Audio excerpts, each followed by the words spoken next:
Assalamualaikum teman-teman, hari ini kita akan membuat keripik bayam yang renyah dan gurih banget. Aku bakal kasih tahu rahasia kerenyahannya. Langsung aja ya cara buatnya. Pertama, di sini aku sudah siapkan daun bayam. Daun bayamnya aku pakai yang lebar-lebar seperti ini ya teman-teman. Kemudian 250 gram tepung beras.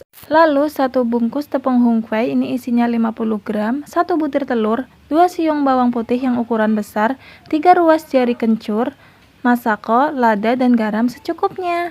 Pertama kita haluskan dulu bawang putih dan kencurnya ya. Setelah halus kita sisihkan dulu. Sekarang di baskom kita masukkan 250 gram tepung berasnya. Kemudian kita masukkan tepung hungkwenya.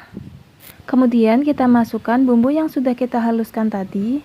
Kemudian kita masukkan 1 butir telurnya. Dan juga 1 sendok teh masako, setengah sendok teh garam, dan 1/4 sendok teh lada. Sekarang kita masukkan air sedikit demi sedikit. Di sini aku pakai sekitar 200 sampai 220 ml air ya teman-teman. Nah, setelah teksturnya seperti ini, kita masukkan daunnya satu persatu, kemudian kita goreng di minyak yang sudah panas.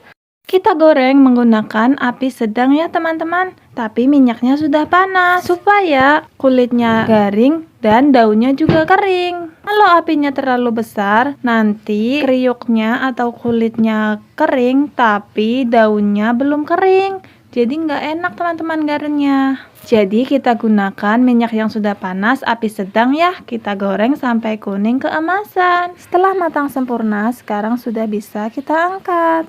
Ini dia hasilnya teman-teman.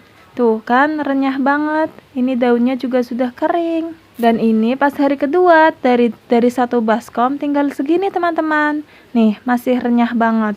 Kalau mau lebih tahan lama kalian bisa oven dulu setelah digoreng. Tapi aku nggak di oven soalnya biasanya 1-3 hari juga sudah habis teman-teman. Jadi aku nggak perlu di oven. Kalau di oven tuh untuk yang mau tahan berbulan-bulan. Kalau misalnya mau buat jualan atau mau buat nyetok yang banyak banget, satu resep ini bisa jadi 1-2 baskom loh teman-teman. Tapi karena keluarga aku banyak, jadi cepet habisnya. Jadi aku nggak oven lagi. Jangan lupa cobain resepnya ya, insya Allah nggak menyesal. Dan jangan lupa subscribe channel Hoki Koki agar aku semakin semangat berbagi resep makanan yang enak-enak lainnya.